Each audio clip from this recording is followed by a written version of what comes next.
Yuk Ibu Bapak kita buka kitab Ulangan pasal 6 ayat 1 sampai 3 kita baca. Kita bicara mengenai ketaatan yang radikal. Kalau boleh secara umum ketaatan yang radikal itu artinya ketaatan yang diperlihatkan terus menerus secara berulang-ulang. Nah itu pemahaman saya soal ketaatan yang radikal. Walau ada godaan untuk ke kiri atau ke kanan, tapi kita terus menerus memperlihatkan respon yang baik untuk perintah Tuhan. Nah itulah yang disebut dengan ketaatan radikal.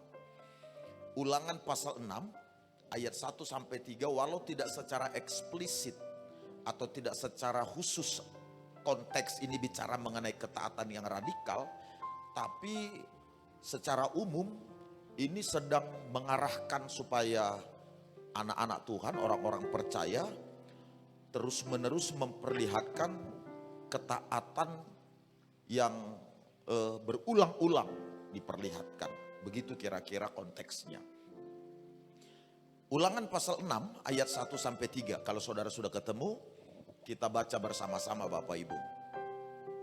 Hitungan yang ketiga ya, 1, 2, 3. Inilah perintah, yakni ketetapan dan peraturan yang aku ajarkan kepadamu atas perintah Tuhan Allahmu untuk dilakukan di negeri kemana kamu pergi untuk mendudukinya. Supaya seumur hidupmu engkau dan anak cucumu takut akan Tuhan Allahmu dan berpegang pada segala ketetapan dan perintahnya yang kusampaikan kepadamu, dan supaya lanjut umurmu. 3. Maka dengarlah hai orang Israel, lakukanlah itu dengan setia, supaya baik keadaanmu dan supaya kamu menjadi sangat banyak, seperti yang dijanjikan Tuhan Allah nenek moyangmu kepadamu di suatu negeri yang berlimpah-limpah susu dan madunya. Katakan amin. Nah, memperhatikan ayat-ayat Alkitab yang kita baca tadi secara khusus ayat 2, maka dapat kita mengerti bahwa dengan apa yang disampaikan di ayat 2, Allah ingin mengajarkan atau menyampaikan kepada kita semua supaya setiap kita memiliki gaya hidup yang taat kepada perintah Tuhan. Bahkan ketaatan yang diharapkan itu adalah ketaatan yang radikal, yakni kita taat kepada perintah Tuhan. Apakah ketika keadaan nyaman atau tidak, apakah kita sedang moodnya lagi baik atau tidak, apakah kita sedang ingin melakukan perintah Tuhan atau tidak, kita harus terus menerus memperlihatkan ketaatan. Bahkan bukan hanya pada diri kita saja ketaatan itu diharapkan, tapi Allah juga menginginkan supaya ketaatan yang kita perlihatkan Ibu Bapak juga kita wariskan kepada anak cucu dan keturunan kita. Artinya anak-anak kita pun, cucu dan cicit kita pun, mereka harus terbangun gaya hidup taat di dalam diri mereka. Mereka perlu memiliki sikap atau gaya hidup taat secara radikal. Demikianlah turun-temurun. Karena itulah ayat Alkitabnya dalam ayat 2 berkata, supaya seumur hidupmu engkau dan anak cucumu takut akan Tuhan Allahmu dan berpegang pada segala ketetapan dan perintahnya yang kusampaikan kepadamu. Jadi kita didorong supaya berpegang pada perintah Tuhan, bahkan sampai kepada anak cucu kita, bahkan dalam keadaan di mana saja. Memperhatikan konteks penulisan ayat Alkitab ini Ibu Bapak, maka kita bisa melihat bahwa apa yang disampaikan oleh Musa pada bangsa Israel pada kala itu adalah saat-saat menjelang di mana bangsa Israel akan tiba di negeri perjanjian.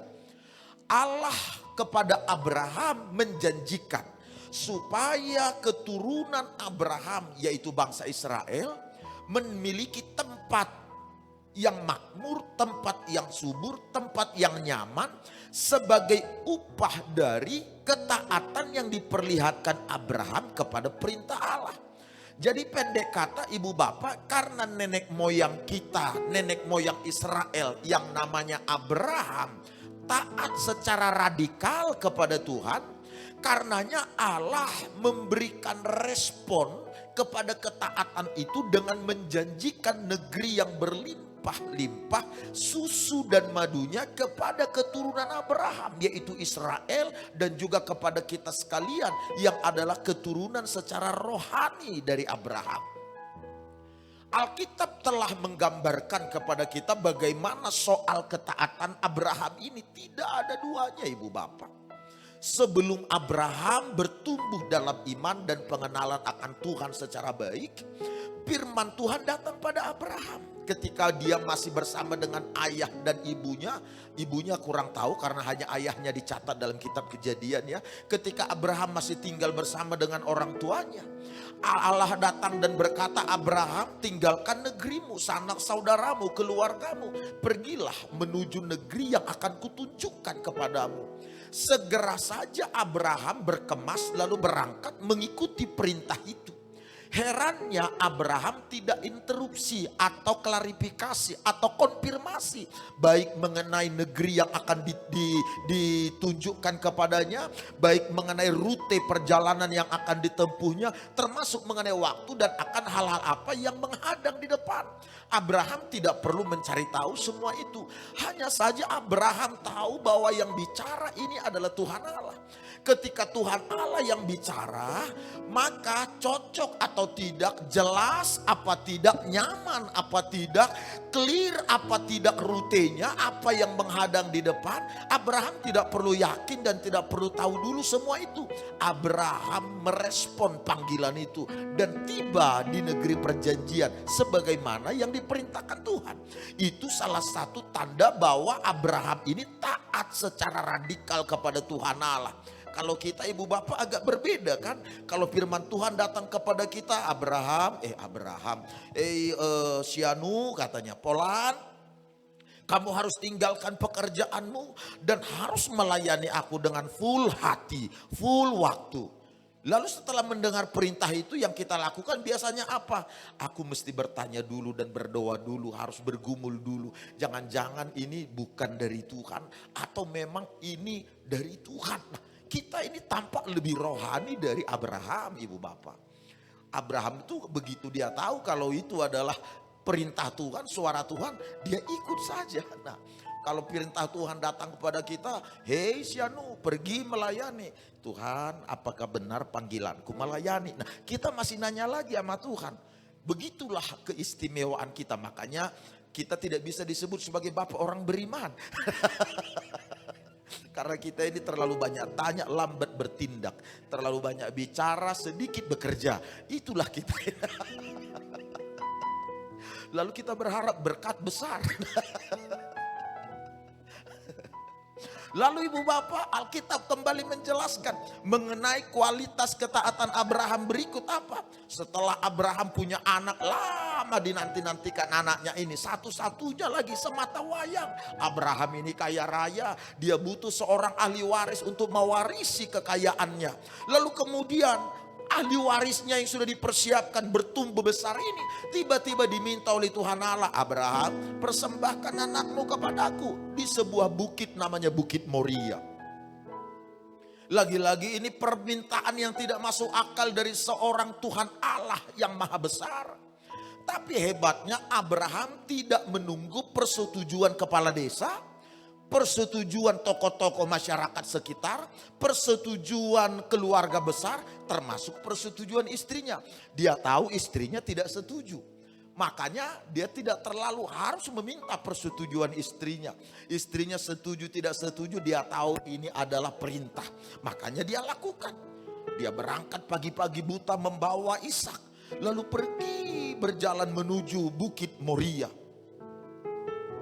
Dan di sanalah Ishak dipersembahkan. Ayah mana yang tega membunuh anaknya sendiri? Makanya saya yakin Sarah menangis minta ampun begitu dia tahu kalau Abraham ternyata sudah bawa Ishak. Anakku dayu galai. Oh kamate anakku dailah naik karilit keturunanku. Adiko Abraham sekelukurno. Sampai hati kelkam Abraham. Saya yakin begitu tuh Sarah.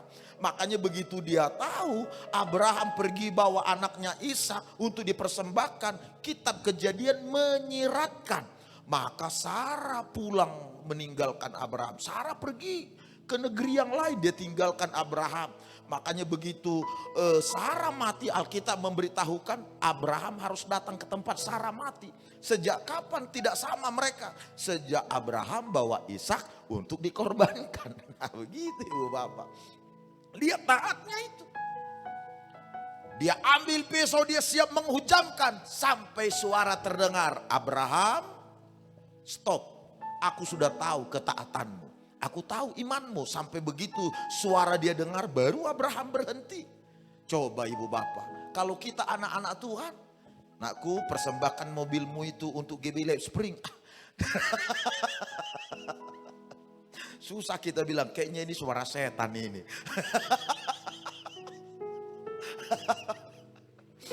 Agak susah kita ibu bapak, susah sekali. Saya ini sebuah kesaksian. Ketika gereja ini sudah selesai, lalu kemudian ibu bapak kita tinggal mau pasang rangka baja dan atap. Lalu ketika mau pasang rangka baja, atap, tidak ada lagi duit. Butuh uang pada waktu itu perkiraan sekitar 140 apa 100 sekian puluh juta. Lalu apa yang terjadi? Udah berdoa gak ada mujizat. Udah minta tolong gak ada mujizat. Udah janji iman. Janjinya ada tapi imannya tak berbuah.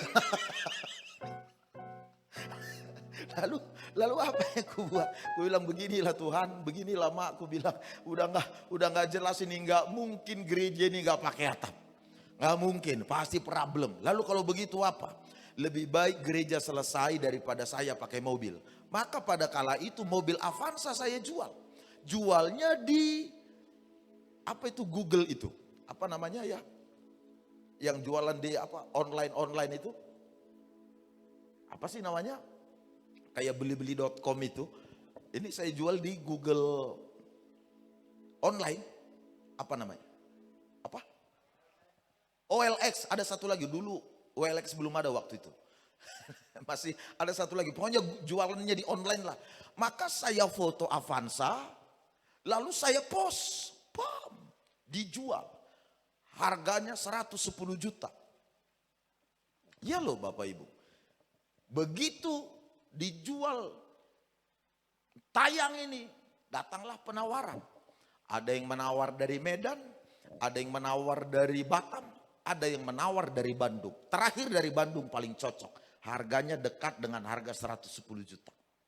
108 juta pada kala itu. Oke, deal. Setuju. Jadi begitu terima duit baru kita pasang ini. Jadi kalau setiap kali saudara melihat ke atas, ingat ini Avanza ini. Serius loh, ini Avanza. Itu Bapak Ibu. Lalu setelah itu dijual Avanza, wah, jadi atap. Tidak lama kemudian, yang beli Avanza ini, telepon saya lagi, Pak Pendeta, udah beberapa waktu Avanza ini sama aku, kayaknya nggak nyaman aku Pak Pendeta. Jemputlah Avanza ini katanya sama aku. Ih puji Tuhan kupikir. Tapi pura-pura nggak kuperlihatkan senangnya. Janganlah, kan sudah sama Bapak. Ya kayaknya nggak nyaman saya Pak. Lalu bagaimana Pak? Lalu buat Bapak apa? Tidak. Jemputlah Pak. Karena aku nggak mau jemput diantarnya. Bayangkan betapa polosnya aku. Nggak mau aku jemput. Nggak aku jemput diantarnya. Plus sama suratnya. Jadi akhirnya Avanza di atas. Dan kemudian besoknya aku tetap naik Avanza. Kalau Tuhan kerja tidak ada yang mustahil. Jadi jangan sekarang saudara bilang begini. Oh Pak Ruben tuh enak. Lihat pengorbanannya. Oke. Bicara soal itu lagi Bu Bapak, sebelum kita beli tanah ini, sebelum kita bangun, saya kan punya pabrik tahu waktu itu. Pabrik tahu saya itu saya punya 2 mobil, satu Suzuki Carry, satu L300. Kemudian saya punya pabrik tahu, ada 3 persil tanah, lengkap gudangnya, lengkap pontonya, selengkap peralatannya, mesin-mesinnya. Saya jual pabrik tahu saya dan mobil itu. Tak sepeser pun ku ambil duitnya. Kemana? Untuk pembangunan gedung gereja. 250 juta rupiah. Dan itu dijual ke jemaat. Semua bulat ke gereja tanpa ada mampir ke saya. Oh, coba loh. Kok baru sekarang aku teringat menyampaikan itu ya di mimbar ini. Gak pernah sebelumnya aku bicara itu. Nah, tapi coba lihat Ibu Bapak. Kepada Abraham. Betapa radikal ketaatannya. Setelah saya melakukan semua tindakan iman itu, apakah saya akhirnya kekurangan? Tidak toh. Gak kekurangan kan? Semua dalam berkat dan pertolongan Tuhan. Nah, karenanya Ibu Bapak, ketaatan itu selalu membawa buah dan hasil-hasil yang manis. Tepuk tangan bagi Tuhan Allah. Nah, begini Bapak Ibu Saudara-saudara. Kan bangsa Israel disampaikan firman Tuhan supaya mereka taat, supaya mereka melakukan dengan setia semua pesan-pesan Tuhan. Itu kan jelang mereka masuk ke negeri perjanjian. Kenapa Tuhan kemudian melalui Musa mengingatkan bangsa Israel supaya mereka mendengarkan dengan baik semua perintah Tuhan dan melakukannya dengan setia sampai kepada anak cucu mereka? Kenapa hal ini disampaikan sebelum mereka tiba di negeri perjanjian itu? Tuhan tahu bahwa budaya, gaya hidup, serta keberadaan di negara atau di daerah yang baru yaitu negeri perjanjian berbeda sama sekali dengan apa yang telah diajarkan oleh Allah melalui Musa kepada bangsa Israel selama dalam perjalanan di padang gurun, Ibu Bapak. Tuhan Allah tahu bahwa keadaan di negeri perjanjian, bahkan juga keadaan di negeri yang berlimpah susu dan madunya itu bisa saja mengubah pola pikir baru dalam diri orang-orang Israel. Bisa saja kemudian mereka mulai terikut atau terpengaruh dengan gaya hidup atau perilaku masyarakat negeri tanah Kanaan itu, Ibu Bapak. Yakni mereka-mereka adalah orang-orang yang tidak mengenal Allah. Makanya kemudian Tuhan bicara kepada bangsa Israel melalui Musa supaya mereka sejak dari awal terus-menerus berkomitmen untuk mendengarkan Tuhan, untuk setia kepada Tuhan. Dan Allah bicara pada mereka supaya kalaupun nantinya mereka sudah tiba di negeri perjanjian itu, Ibu Bapak, supaya setelah nanti mereka ada di negeri yang berlimpah susu dan madunya itu, jangan berubah pola pikirnya bangsa Israel. Jangan pula mereka akhirnya terpengaruh dengan perilaku atau gaya hidup orang-orang tanah Kanaan. Itu sebabnya kepada mereka ditekankan terus-menerus sampai anak cucu harus mendengar dan melakukan perintah Tuhan. Kalau saudara melihat pasal 7 ayat 1 sampai 6 dan seterusnya, itu adalah ayat-ayat yang mengajarkan atau memberitahukan pada bangsa Israel seperti apa bangsa ini harus hidup. Seperti apa bangsa ini harus hidup di negeri perjanjian. Bagaimana mereka harus bersikap dengan anak-anak tanah Kanaan, penduduk tanah Kanaan. Allah memberitahukan lebih awal atau sejak dari dini kalau bangsa Israel ini nantinya tiba di negeri perjanjian, karena anak laki-laki dan anak perempuan penduduk tanah Kanaan itu tampan dan cantik. Jangan sampai pada akhirnya orang-orang Israel, anak-anak muda, anak-anak wanita orang Israel akhirnya tertarik dengan anak laki dan anak perempuan penduduk tanah Kanaan dan kemudian mereka kawin mengawini. Allah larang. Demi menjaga supaya budaya yang sudah dibangun oleh Musa di sepanjang perjalanan keluar dari tanah Mesir menuju tanah Kanaan, jangan sampai budaya ini akhirnya terkontaminasi dengan budaya-budaya yang mereka temui budaya yang dimiliki oleh penduduk tanah Kanaan. Jangan sampai pola pikir yang sudah didesain, yang sudah dibangun dalam diri orang-orang Israel melalui hukum-hukum yang disampaikan oleh Musa.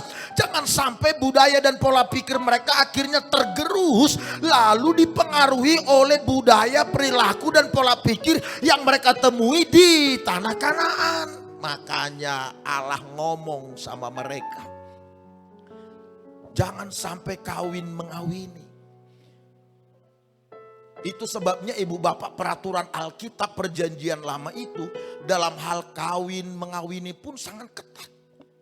Orang Israel tidak dibolehkan menikah dengan orang-orang yang di luar orang Israel.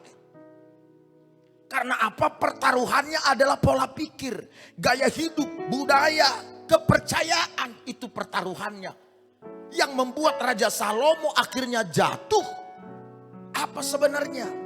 Yang membuat Raja Salomo jatuh adalah budaya-budaya yang dia adopsi dari berbagai negara-negara yang dia jajah atau negara-negara sekutunya. Yang kemudian negara-negara ini atau raja-raja yang ada di sekitar Raja Salomo memberikan putri mereka kepada Salomo sang Raja Israel sebagai bentuk kerjasama. Supaya Israel tetap berlaku baik dengan raja-raja yang ada di sekitar dan hubungan diplomasinya bagus. Biasanya para raja-raja itu memberikan putri mereka untuk dipersunting atau beristri supaya hubungan politik bagus. Makanya kalau kemudian Salomo punya istri sampai sekian banyak itu karena faktor lebihnya karena faktor pernikahan politik. Faktor politisnya ibu bapak. Allah bicara kepada bangsa Israel supaya mereka baik-baik mendengarkan, supaya mereka terus dengan setia mengamalkan. Sebab ada kemungkinan setelah mereka di tanah perjanjian, apalagi sudah berlimpah susu dan madu, segala-galanya lengkap di sana, bisa mereka lupa mengamalkan perintah Tuhan, atau jangan-jangan mereka bisa menjalani kehidupan tanpa Tuhan lagi. Sering sekali begitu ibu bapak. Saya pernah mendengar satu orang punya pengaruh kaya raya ini menurut saya. Dia bilang begini, Pak Ruben, ini satu permasalahan dan pergumulan saya Pak, kata dia sama saya. Saya bilang, apa itu Pak? Sekarang ini Pak, saya sering sekali menyelesaikan masalah tanpa melibatkan Tuhan. Hanya dengan uang, kata dia. Karena dengan semua uang yang saya punya, saya bisa selesaikan masalah-masalah yang ada. Ini bahayanya kalau kita ada dalam posisi diberkati. Begitu kan ibu bapak? Saya bisa lihat ada banyak orang begitu punya duit banyak, dia langsung beda dia. Kalau belum punya uang, Tuhan. Kalau ketemu shalom, masih shalom. Nyanyian-nyanyiannya masih nyanyian-nyanyian. Ku bersyukur Tuhan, peganglah tanganku, jangan lepaskan. Masih nyanyian begini. Tapi udah begitu punya duit, waduh, begitu fasilitas lengkap. Handphone sudah mereknya iPhone terbaru. Udah beda. Nelpon itu pun, halo.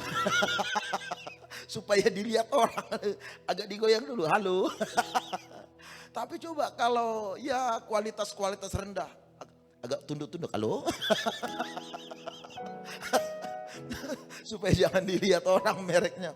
Halo, masih ada pertemuan. Padahal nggak terhubung ya.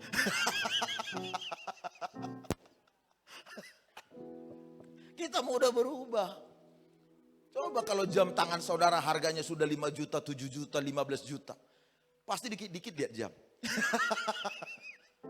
Dikit-dikit lihat jam. Oh. Kalau ada anting-anting emas di sini, kalau rambut saudara nutupin pasti suka-suka begini. Itu di sana, di sini manda. Sini semua sudah diikat dari awal rambutnya. Coba loh, begitu kita punya duit. Kalau belum punya duit, apa kita makan? Kan gitu. Naik dikit penghasilan, di mana kita makan? Nambah besar penghasilan, siapa kita makan? Agak beda dia juga, agak beda. Memang uang ini pengaruhnya kencang. Apalagi kalau pengkhotbah udah pakai cincin kan. Biasanya kalau khotbah, kalau nggak pakai cincin, taruh tangan di kantong. Begitu ada cincin, karenanya ibu bapak saudara-saudara, Roh Kudus menjamah kita sekalian pada hari ini. Doa saya.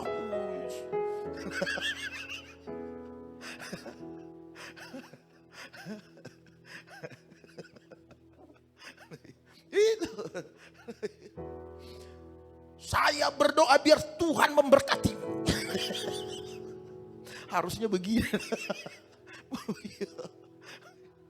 Memang susah. Kita ini begitu punya duit, mudah tergoda kita. Nggak usah dulu jauh-jauh lah. Saudara naik sepeda motor Astuti Astrea 73. Dengan naik sepeda motor sekarang yang gede itu, apa namanya mereknya sepeda motor yang gede sekarang ini? MX. Agak beda kan? Kalau naik sepeda motornya masih RX King. Sepeda motornya Yamaha, Yamaha Vega. Sama MX, agak beda dia. Agak lama kita turun. Supaya orang tahu ini motor kita. Coba kalau sepeda motor kita Yamaha Vega, udah nyampe kita parkir, kita ke paling pojok sana. Udah dari situ ke kamar mandi dulu. Tapi coba kalau MX yang saudara bawa paling depan parkir. Kalau boleh di tengah-tengah VIP itu. Aduh. Begitu hujan langsung.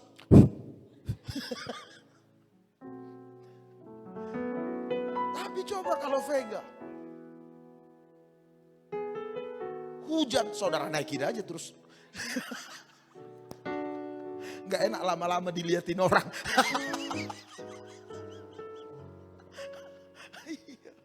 Aku ingat dulu Pak, Bu. Jadi aku naik sepeda motor tuh. Bukan naik sepeda motor. Mobil. Mobilku pertama dulu kan merek Giant. Sedan. Jadi oleh anugerah Tuhan aku ini sudah berapa kali ganti mobil ya. Giant. Hitung-hitung. Supaya saudara tahu saya ini. Jadi mobil pertama itu Giant. Tahu ya Giant ya? Galan. Sedan Galan itu. Kan supaya keren Giant.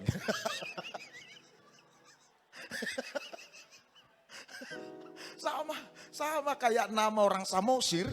Kalau di kampung di Pulau Samosir namanya si Bojak. Tapi begitu nyampe di Jakarta Jack.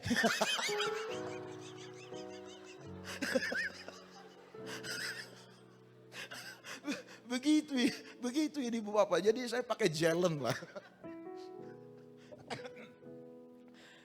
Oke, nggak usah hitung lah ya. Pokoknya udah punya pengalaman lah beberapa ganti mobil. Lalu waktu saya naik Jalen ini, mogok lah ini mobil.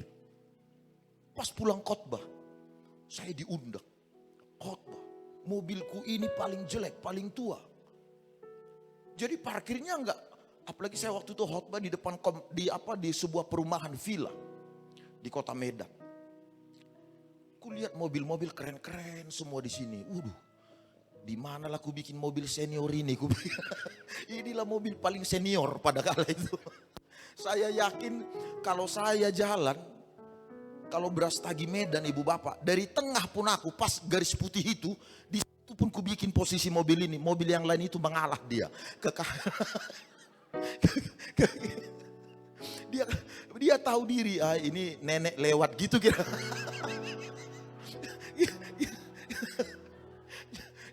Udah pernah berkali-kali begitu, sengaja dia dari tengah. Yang lain itu mengalah dia.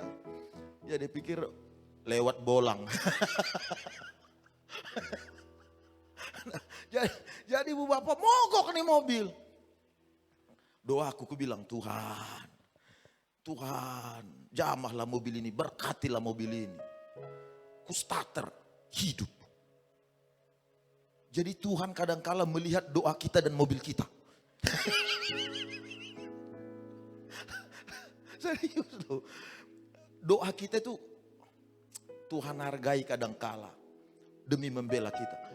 Itu mobil yang mogok di starter nggak bisa, pasti dia dalam, namanya sudah hidup dia. Saudara nggak percaya kadang-kala memang. Ku kasih contoh lagi. Satu kali saya pernah naik Kijang jantan, Kijang apa ya? Kijang super Pak. Tahun 82 Kijang ini. Udah tua kan? 1982. Yang bawa yang punya mobil, saya duduk di depan. Melewati daerah Tuntungan. Jalan agak berlobang-lobang.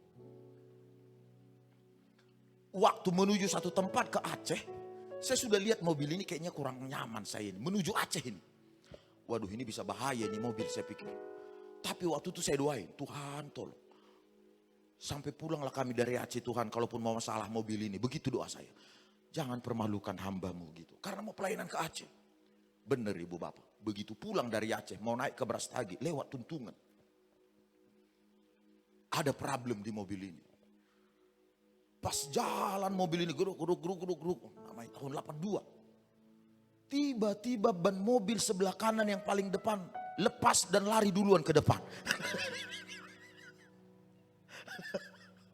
Jadi begitu lepas lari duluan ke depan, sopirnya nggak tahu. Apa itu katanya?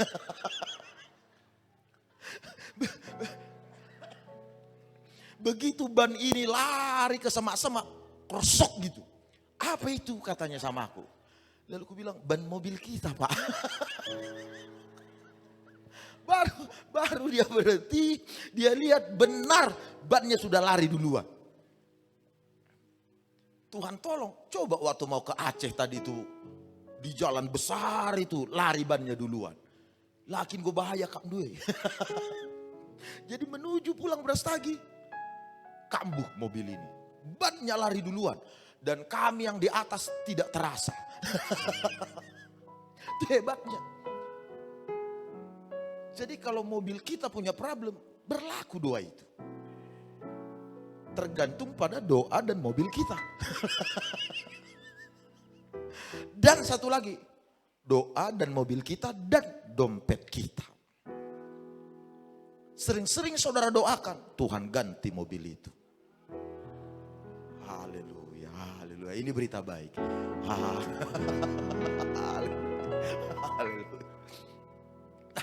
Ibu bapak, kenapa kemudian Tuhan Allah meminta supaya mereka taat? Saya belajar ibu bapak, perhatikan ayat 3.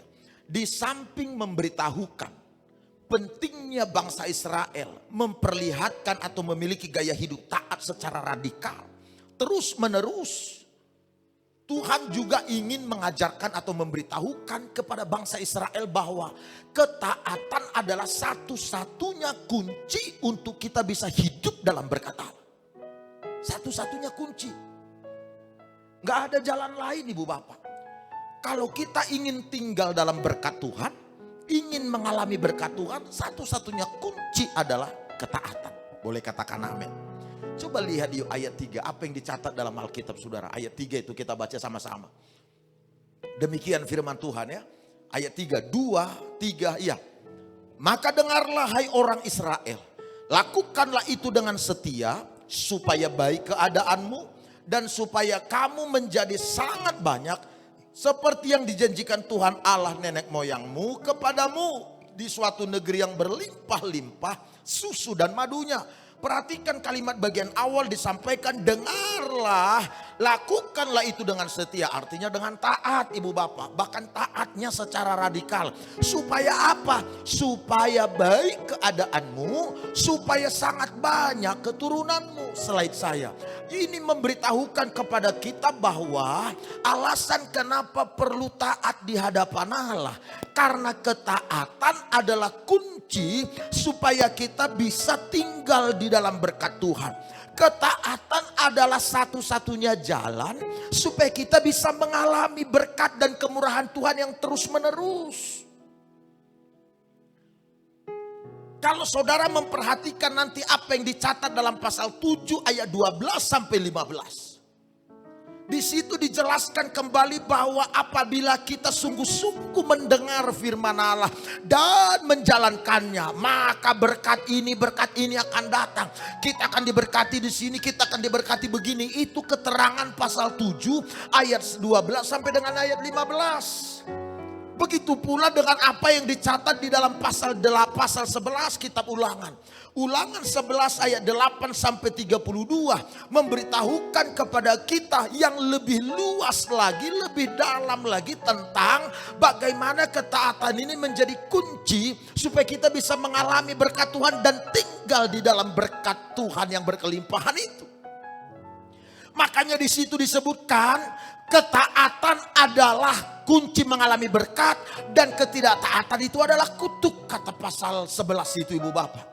Dilanjut lagi nanti di dalam pasal 28 ayat 1 sampai 4. Apabila kita dengan sungguh-sungguh mendengarkan firman Allah, kita melakukan perintah Tuhan, maka kita diberkati di ladang, diberkati di rumah, diberkati di kota, diberkati di desa, dan banyak jenis-jenis berkat lainnya yang akan datang menjangkau kita, yang akan datang ke dalam kehidupan kita apabila kita taat kepada Allah. Dengan kata lain saya mau bilang begini Bapak Ibu Saudara-saudara, ketaatan yang kita bangun ini, ketaatan yang kita perlihatkan, gaya hidup taat secara radikal yang terus menerus kita lakukan ini Ibu Bapak, itu membuka semua hal-hal baik masuk dalam hidup kita. Membuka semua kemurahan Tuhan masuk dalam hidup kita, ketaatan. Sebaliknya, ketidaktaatan menjadikan hidup kita kering, kerontang, gersang, jauh dari kemurahan Tuhan. Makanya kalau kita bertanya, kenapa ada sebahagian besar orang hidupnya gersang, jauh dari kemurahan Tuhan, dan beberapa orang terus menerus mengalami berkat Allah, terus menerus mengalami hal-hal baik. Apakah karena Allah pilih kasih? Apakah karena Allah dalam memberkati orang dia memilihnya atau menggunakan metode acak kayak main lotre gitu? Kira-kira ada nomor A, nomor B, nomor C ditaruh, ini namanya si A, namanya si B, lalu ditaruh dalam sebuah tempayan, lalu dia goyang-goyang, dia ambil nomor 1. Oh, keluarga si A tahun ini diberkati, lalu kepada keluarga si A diberkati. Apakah begitu? Tidak. Allah tidak memilih secara acak dalam memberkati seseorang. Dan sebenarnya kalau saudara bertanya kepada Alkitab secara baik, siapa sih yang Tuhan mau berkati sebenarnya? Alkitab menggambarkan jawabannya. Allah ingin memberkati semua kita. Katakan amin. Allah mau memberkati semua orang. Tapi pilihan apakah kita akan hidup dalam berkat, mengalami berkat Tuhan, tinggal dalam berkat Tuhan. Pilihannya ada pada kita sendiri. Pilihannya pada kita. Allah tidak akan memilih bagi kita. Kitalah yang memilih bagi kita. Apakah kita akan tinggal dalam berkat Allah ini? Apakah kita akan mengalami berkat Tuhan ini? Apakah kita akan hidup dalam berkat Tuhan ini atau tidak? Coba Ulangan pasal 30. Klik Ulangan 30 yuk. Perhatikan apa kata Alkitab.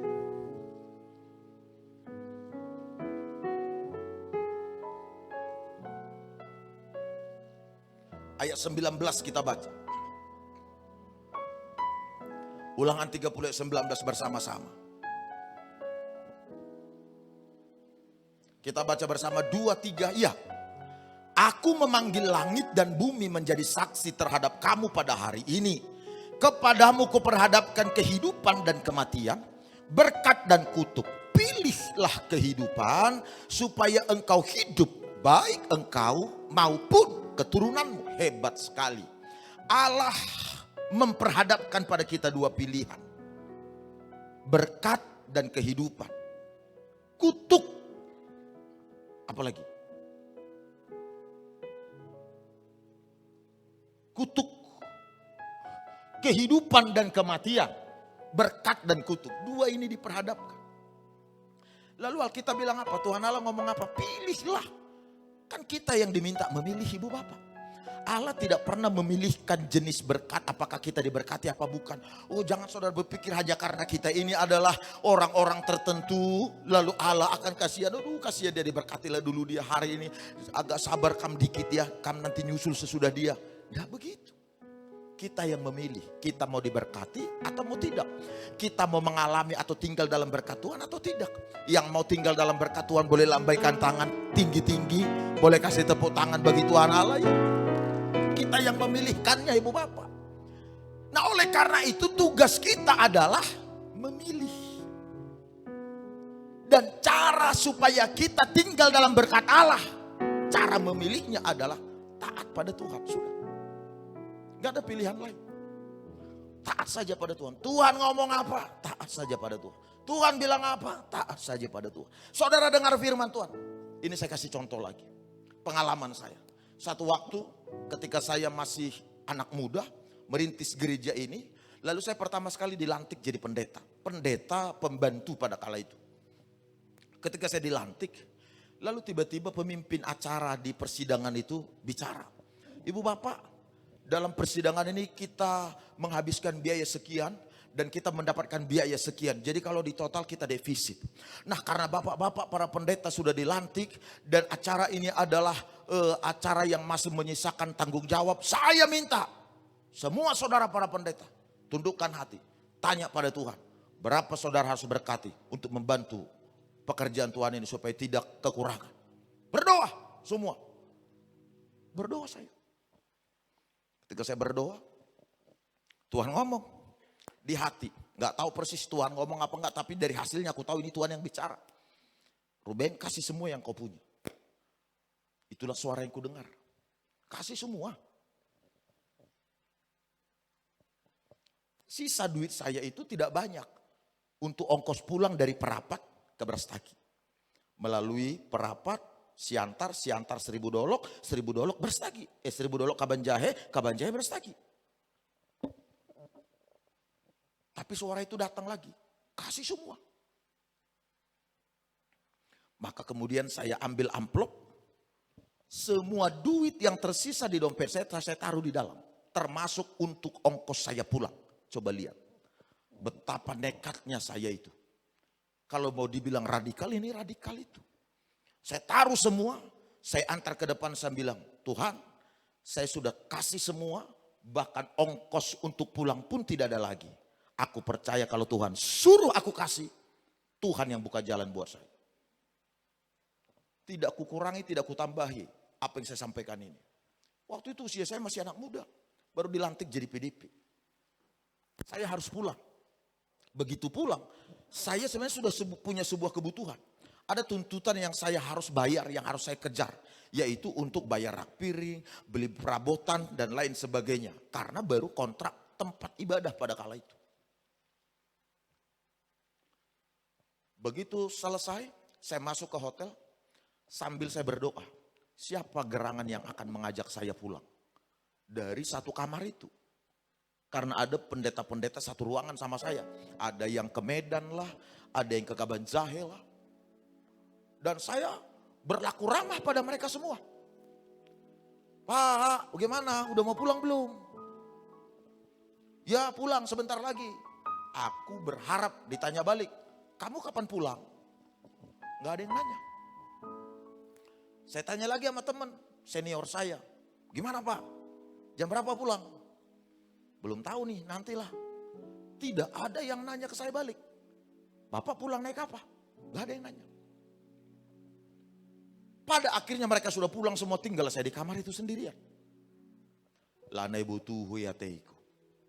Udah sendirian saya di situ. Ku tariklah koperku ini, jalan mulai dari penginapan Hermina. Kalau saudara lihat di Perapat Hermina sampai ke simpang yang ada gapura untuk bayar kontribusi apa? Kontribusi itu ya apa? Retribusi. Saya tarik sambil jalan sambil nyanyi. Siapakah yang mau mengasihi aku? Mobil-mobil para peserta sidang berlalu lalang. Tapi gak ada yang nanya, Pak Ruben mau pulang ya? Yuk naik, gak ada yang nawarin. Sampai di simpang itu. Sini yang jualan mangga semua, ini simpang ke dalam. Nah saya berdiri di sini. Saya lihatlah mobil siapa yang akan berhenti dan bagaimana Tuhan menolong saya.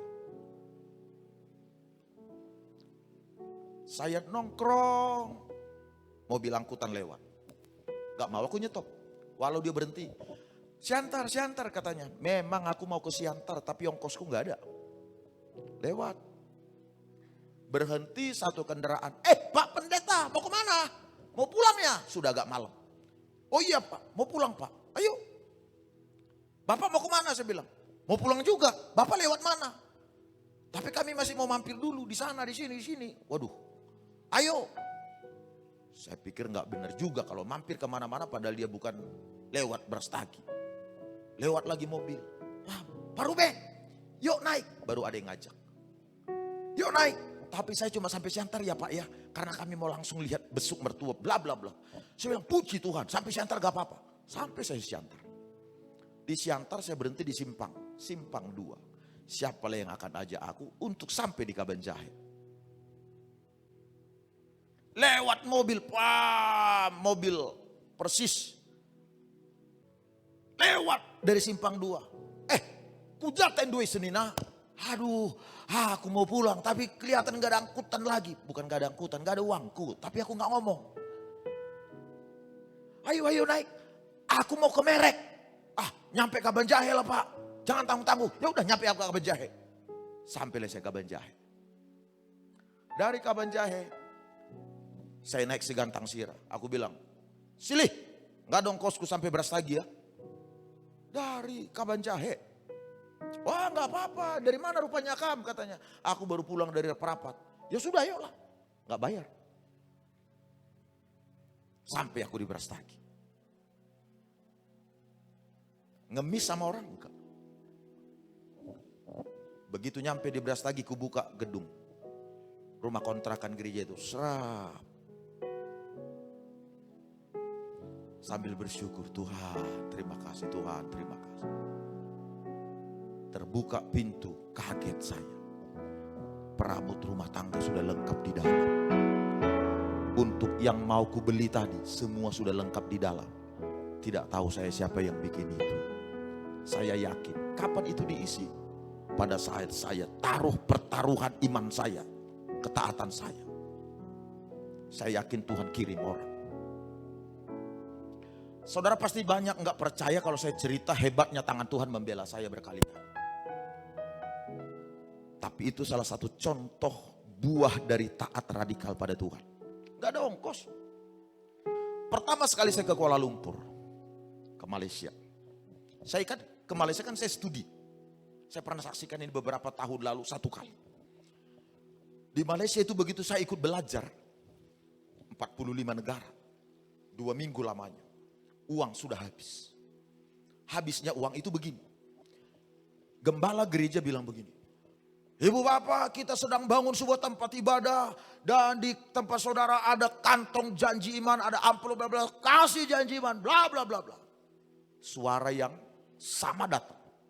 Kasih ongkos, kasih uang, taruh di amplop, antarkan. Berat saya bergumul. Ini di Malaysia Pak. Kalau Perapat tadi masih bisa. Ini di Malaysia. Kalau nggak pulang, kalau nggak ada uang bagaimana bisa pulang? Kan jadi TKI. Itu pun ilegal pula. Serius. Ku datangin Pak Pendeta itu ke bawah. Karena di lantai 2 plafon. Balkon. Saya duduk di balkon. Saya datangin Pak Pendeta setelah dia habis bicara. Aku salam sama dia, amplop itu semua. Ongkosku tidak ada. Ku telepon ibu. Aku gak ada ongkos lagi mam, doakanlah. Gak tahu aku bagaimana caranya pulang. Itu hari pertama.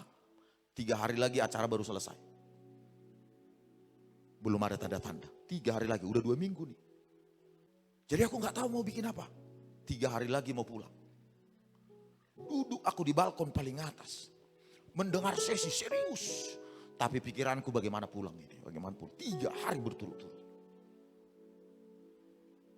Hari terakhir. Lagi-lagi memang cara Tuhan membingungkan lah. Ada seorang ibu panggil. Pak Pendeta, ada yang panggil. Saya bilang siapa? Siapa Bu? Ada yang panggil. Saya dibawa turun, di situ sudah ada ibu-ibu duduk. Beberapa orang ibu-ibu. Bapak Pak Pendeta Ruben ya? Saya bilang, iya Bu. Yang dari Sumatera Utara? Iya Bu. Bapak di sini dengan siapa? Enggak dengan siapa-siapa Bu. Lalu Bapak tinggal di mana? Saya tinggal di asrama Bu. Di dom. Oh iya. Tapi jangan marah ya Pak. Saya bilang, kenapa Bu? Ada sedikit amplop. Saya dikasih amplop. 2.000 ringgit. 2.000 ringgit kali 3.000. Waktu itu 3.000 ringgit. Saya pulang cepat-cepat sambil bawa oleh-oleh. Coklat banyak di koperku. Ku bagi-bagi sama orang. Tiba-tiba jadi orang kaya saya satu hari itu. Sekali lagi saya tidak minta belas kasih sama siapapun. Dari mana caranya? Ketaatan kepada Tuhan. Tepuk tangan bagi Tuhan. Saya sudah tahu, sudah banyak kesaksian saya bagikan. Mulai dari Avanza, sampai dengan pabrik tahu, sampai dengan ongkos-ongkos. Kesaksian saya terakhir menutup. Sekali lagi hebatnya tangan Tuhan. Saudara jangan sampai gak percaya sama Tuhan, itu maksud saya. Waktu ke satu waktu mau peresmian gereja ini Pak. Ketika mau peresmian di Simpang Rumah Brastagi. Gak ada duitku untuk sewa gedung. Sewa kursi. Waktu itu kita masih pakai tikar ibadah. Tapi karena mau peresmian, pelantikan, pentahbisan saya sebagai gembala. Gak enak lah pimpinan-pimpinan Sumatera Utara datang lalu mereka duduknya gak pakai kursi. Saya pergi ke beberapa gereja, pinjam kursi mereka gak ada yang kasih. Begitu dikasih kursi, sekarang persoalannya saya tidak punya uang untuk bayar atau sewa mobil pickup mengangkut kursi ini dari jalan udara. Hebatnya ini Ibu Bapak, saya mampir di terminal, bukan berdiri di terminal. Ada mobil-mobil pickup yang berhenti, saya tanya, Bang, mau nggak bantu angkat kursi? Dari mana? Dari jalan udara ke Simpang Rumah Brastagi. Berapa ongkosnya? Menurut abang berapa? Waduh, 30.000 lah kata dia. Waktu itu tahun 99, 30.000 sudah lumayan gede. 30.000 ya bang? Bisa kurang gak? Gak bisa. Ya udahlah bang. Tiba-tiba dibatalin. Cari lagi mobil lain. Ketemu lagi pickup. Mau deal. Berapa? 30.000. Saya naik dari terminal sambil saya berdoa, Tuhan, apa yang harus kupergunakan untuk membayar sewa 30.000? Cuma 30.000. Saya sembari puasa karena itu hari Sabtu, saya angkatin kursi, lalu sopirnya menyusun di atas, angkat lagi, dia susun. Dari jalan udara naik mobil ini, sampai di Brastagi di tempat gereja, saya turunkan kursi ini sambil mikir dari mana duit Tuhan kususun. Angkat lagi sambil kususun, agak lama dikit supaya mikirnya kemana-mana ini. Tuhan apalagi, Tuhan apalagi. Kursi bagian terakhir. Saya sudah bolak-balik lewat. Nggak dapat, nggak ada pikiran apapun, nggak tahu lagi mau bayar apa. Paling tinggal aku bilang begini, bang sorry bang nggak ada duitku. Paling cuma tinggal mau bilang begitu ini. Tapi nggak ada pikiran itu pun sudah nggak ada. Dari awal nggak ada pikiran begitu sebenarnya. Saya cuma berani ambil saja, Tuhan pasti buka jalan. Begitu pikiran saya. Ketika angkat, sedikit lagi kursi tersisa. Saya keluar dari pintu gereja itu. Udah bolak-balik nih sebelumnya. Persis di depan pintu gereja jatuh duit. Ada duit, bukan jatuh. Ada duit 30.000 rupiah persis. Di depan pintu gereja. Di sananya itu di pojoknya sana dikit ada ibu-ibu nyuci. Aku pikir jangan-jangan duit dia jatuh. Aku tanya, Bu, ibu ada kececer duit enggak? Coba dicek. Sambil dia cek, aku angkat kursi terakhir. Uang 30.000 sudah di tangan saya. Saya susun, ibu itu bilang, gak ada om. Gak ada, aku gak bawa duit. Jadi ibu yakin gak ada duitnya ibu jatuh? Gak ada. Aku ambil kesimpulan, berarti Tuhan yang kirim 30.000 rupiah. Saya bayar. Ketika saya bayar, dia tidak tahu dari mana itu duit datangnya. Yang saya mau bilang, itulah hebatnya kalau kita taat pada Tuhan. Jadi saya tidak pernah takut lagi kalau sudah punya duit apa tidak punya duit. Gak pernah takut. Makanya ke Medan pun sekarang aku berani pergi tanpa ada duit di tangan. Ke Medan. Karena saya sudah sering gak punya duit. Jadi gak ada masalah buat saya ada duit apa gak ada duit. Pergi ke Medan, saya naik aja. Ongkos, biasa kan sampai dekat Sembahe itu Sibolangit. Agak apa pula ini, keneknya agak tajam dia, ongkos. Baru aku bangun. Kulihat gak ada duit, waduh bagaimana ini. Bang, kamu di mana turun kata dia. Aku di Simpang Kuala turun bang. Ongkos nu mari. Nantilah setelah sampai di Simpang Kuala aku bilang. Gak boleh sekarang. Boleh lah Simpang Kuala nanti ku bayar. Ku telepon. Tolong tunggu aku di Simpang Kuala. Aku gak bawa duit, tolong bayar ongkosku. Itu kalau sekarang. Kalau dulu. Saya mau bilang. Taat itu adalah kunci tinggal di dalam berkat Tuhan. Jadi jangan ragu sama Tuhan ibu bapak, amin. Saudara memulai usaha, memulai pekerjaan, jangan ragu. Taat saja pada Tuhan, mulai aja segalanya. Tuhan bela kita. Kita nyanyi sama-sama yuk. Ku yakin